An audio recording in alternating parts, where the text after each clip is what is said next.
Sanibonani and welcome to Wisdom X Magaziwe.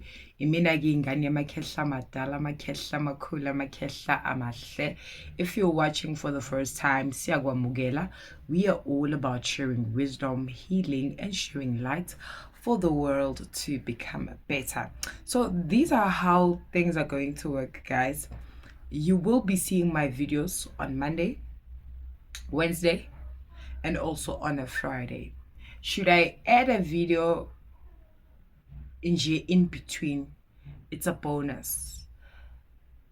I want to give content each and every day, but kuning manje, kuning esengikwenzayo, like it's too much for me. So I really need to balance. Remember, this is a space to learn. We are not rushing anything. We are not chasing anything. This is just a learning space that I've created so that I can just share my wisdom with everyone. I would like to thank everyone who's been supporting me. I am still available for online consultation on WhatsApp to those who are interested in consulting. Today I want to talk about umsebenzi owenzayo mawuyingane yesithunywa, because of in my WhatsApp I'm getting people who are asking me, Gogo uyile yini ephehlweni.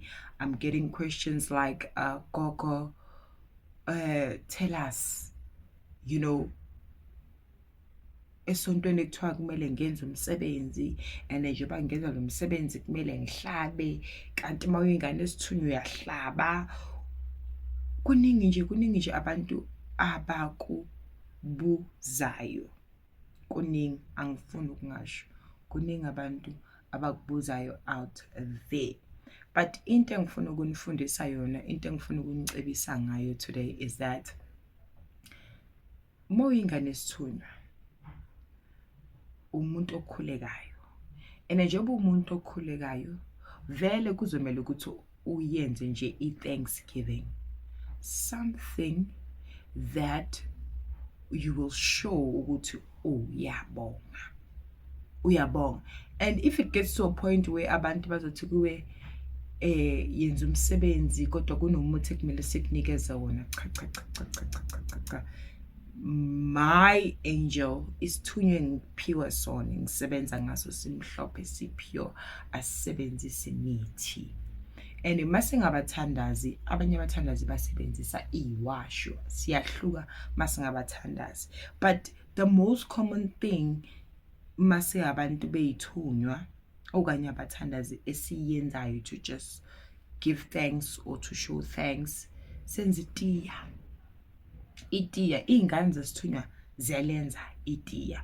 I've seen it with my family members. My uncle was someone who likes doing tea, but it was because of ilengilosi anayo. Mina ke nami ngumuntu wetiya, and by tea we just sing uwenzela nje idalwa zasekhaya itiye, and by that wenza umqombothi wakho, uwenze lelo tiye lakho, wenza amakhekhe wakho, kube nama-sweet, kube nama-fruits, ulayite ibani zakho. But kuko konke okwenzayo lokho, you are just saying thank you. Noma ukhuluma uthandaza, uphakamisa nje ukubonga. And then after that, you will see what happens after. The communication will be activated and your people will show you that bayabona ukuthi uyazama, you are trying.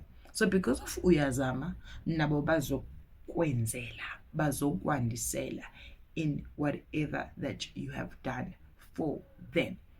I'm trying to clear this because of baningi abantu la ngaphandle bazothi kuthiwa kumele ngilethe inkukhu bese bazonginikeza umuthi and all of that. Amatiye ayafana. I don't say people kumele bahlabe. Why? Because of if kumele uhlabe, especially uma unesithunywa, ingilosi equbuka emanzini njengeyapha, awuhlabahlabi nje, awuhlabi, uzohlaba umutshela ukuthi kumele uhlabe, but awumane nje uhlabe uthi wena uhlaba inkukhu. Kodwa umsebenzi abantu abaningi abawenzayo, ngayihlabela izinkukhu ezimhlophe, neinkukhu zakhona yikho nento etheni owenzayo uyayihlaba inkukhu uyayipheka abantu bayadla, the ones that you've invited or niyadla as a family, that's all inkukhu. But imbuzi, ini and all of those things, cha asibona abantu abahlaba kakhulu ukuthi lokho manje uhlaba because ngiyazi traditional abantu bamadlozi, they will say bayahlaba like izangoma bayahlaba, but on our side, on our journey, siyabantu abathandazayo, sabantu beyithunywa, izingane zesithunywa, siyakhuleka. And anything okumele ukuthi uyenze, you will be told in your visions, you will be told ukuthi kumele wenze u-1, kumele wenze u-2, kumele wenze u-3. But if you are gonna be told ukuthi iza nenkukhu, yenza itiya, yenza ini, bese kuhlanganiswa nomuthi, you might find that they're trying to block isithunywa sakho. Abantu abaningi bayiblockile izithunywa zabo because of these rituals abantu abazenzayo.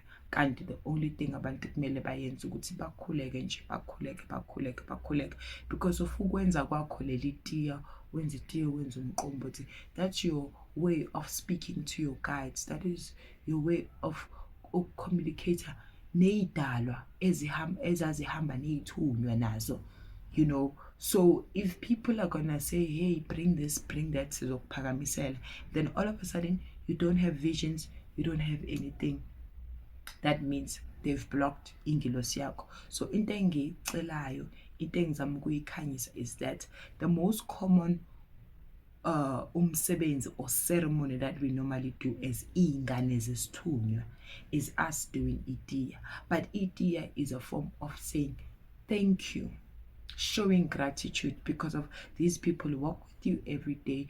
These people, they guide you, they show you the way all the time. So a relationship, it can't be one-sided where they are protecting you, they are guiding you. Bayakulela emsebenzini, bayakulela ngaphakathi kwekhaya lakho. Now you need to have a form of saying thank you. Abanye baze bayaphupha nokuphupha becela ukuthi sicela wenze itiya.